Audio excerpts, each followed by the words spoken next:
most people want to back up and surrender when things get tense and the tension becomes too much for them to handle.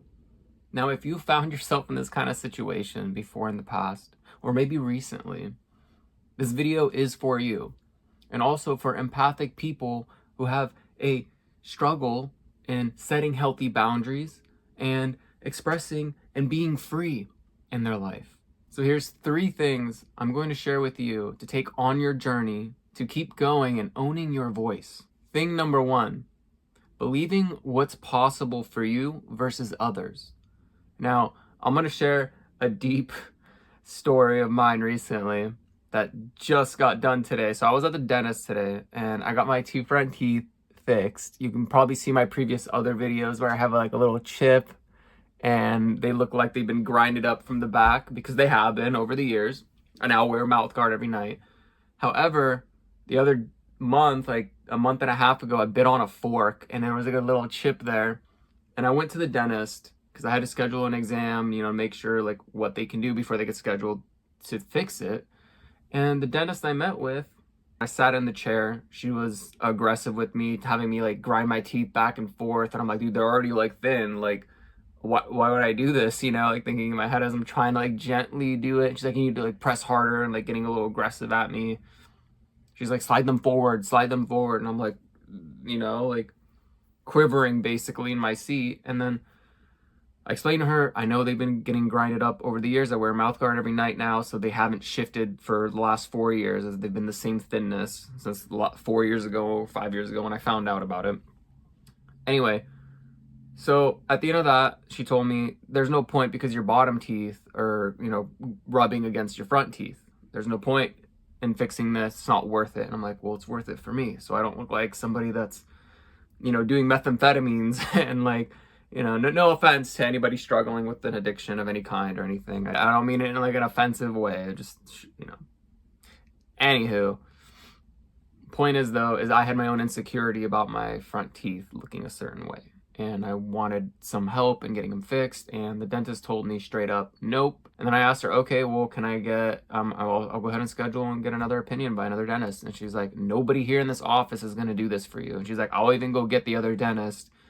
And I'm like, thinking in my head, why? So you can go tell them to tell me no, and then everybody's going to tell me no. And I'm just like, nope, that's okay. Like, I'm just going to go ahead and schedule, because there is a dentist there that I do really like.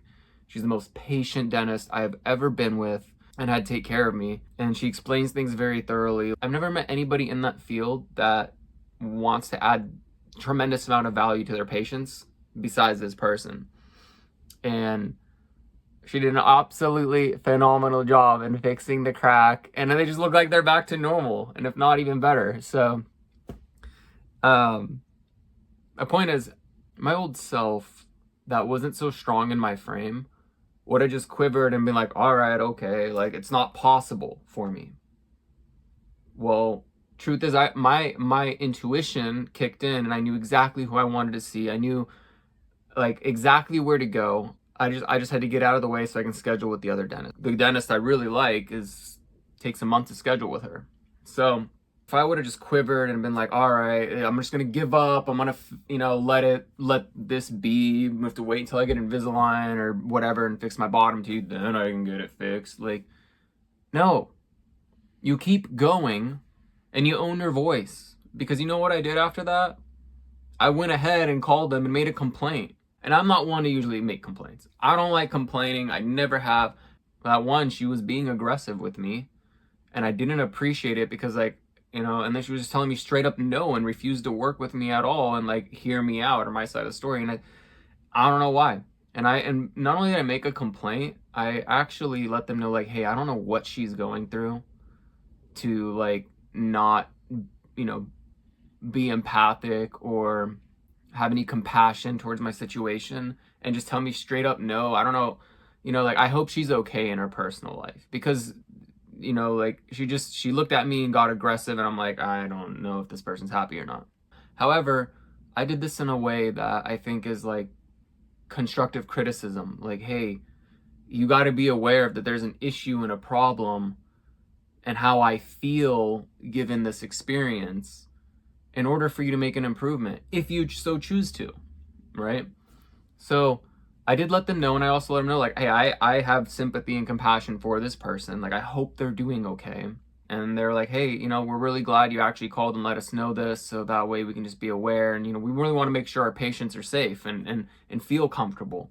Because I didn't. And it's like, they're racking up a huge bill over there, right? So it's like, provide the service to match that, at least I think. So I own my voice. I made the complaint, and you know what? I met with the other dentist, and my gosh, she sat with me, and she wanted to make sure this is what I really wanted to do, and that I also have a choice in this and a say. And she heard me out, and she looked at my teeth. She's like, hey, there's some room, not a lot, but we can add that in the back and fill it, and I think it'll look really great. And I'm just like, oh my gosh, wow. Like, I felt like tearing up and crying. Like, I was like, thank you so much. Like, thank you. And then I made my appointment and just got it done today. And like, even at the end, there was like a little bit of like an unbalancedness there. And we just like worked through it together. And like, there was communication, and it felt really good. However, again, if I didn't own my voice and I didn't believe in what's possible for me, and I just thought this is it, I wouldn't have gotten my front teeth done. So, point is, keep going. Okay, whatever it is that you want to do, the whole point is to become undeniable and inevitable towards where you're heading in your journey. And on top of that, setting boundaries and letting people know things is very important to your authentic self and your soul, because every time you don't live to your fullest expression, you literally die a little bit inside, and it stores in the body, and it just eventually builds up, and then one day you're going to be like, some people go to plant medicine or whatever, and I've never experienced it myself. However, they start recognizing all these times that they've suppressed their expression, and like, now it's it's became a physical ailment, and then once they do plant medicine, it goes away after it gets healed, and they like release it through a very intense ceremony, from what I've heard. I've never done it myself.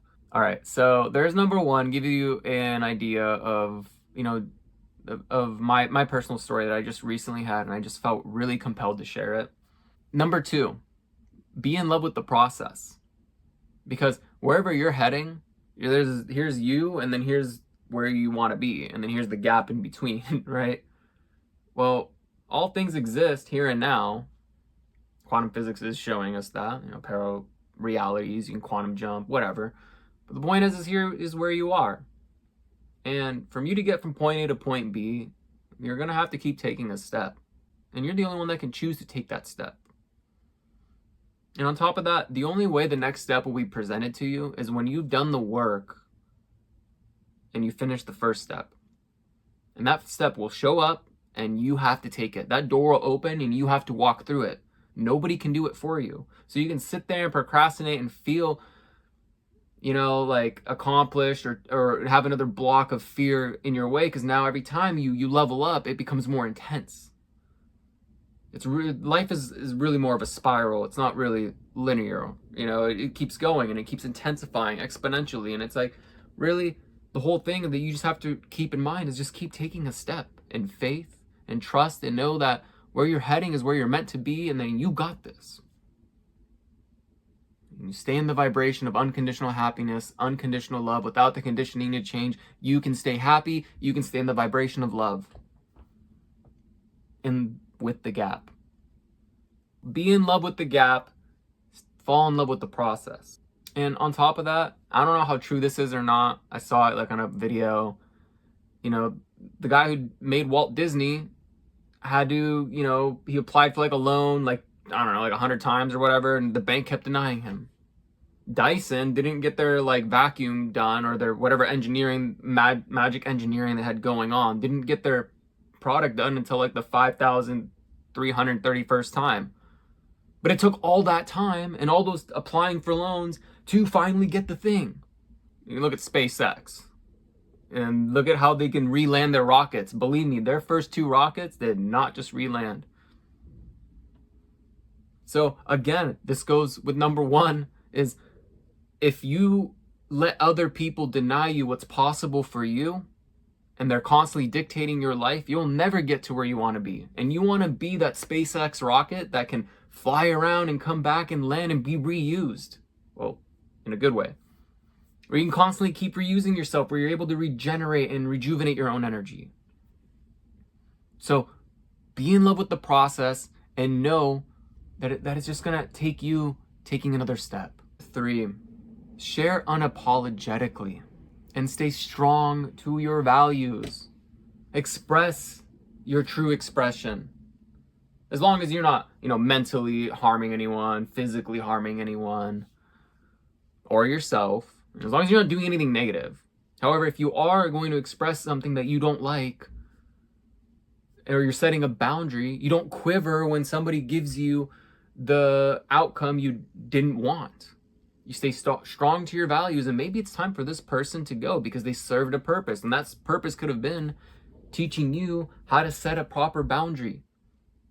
And they were never going to change. And if they're really meant to stay in your life, guess what? They're going to evolve and shift with you because you set the boundary and they respect you. And the whole point is because you've set this boundary and you feel like you may be like a evil person now, or you can feel their disappointment that you told them no, or they're upset, like that's their shit to deal with. It's not your shit. Like the shit you had to deal with was set the boundary and clarify how you're feeling and express that. After that, it's on them to figure it out. And you can't feel bad about that because it's not your emotions to think about. And that's a huge thing for empaths, is understanding that you're valuable. And if you're letting go of what no longer serves you, you're making room for what will. There's so many people, there's billions of people on this planet, and there's so many people ready to join you on your journey. You have to just know who's gonna be the best for you and the version that you're choosing to be and where you're going, and who's not in alignment with that vision. Don't forget to like and subscribe and hit that notification button so you can be notified when more of my content comes out. Yeah. Much love, cosmic souls. Have a wonderful, magnificent, transformative, alchemizing day. Love and light vibration out. Bye.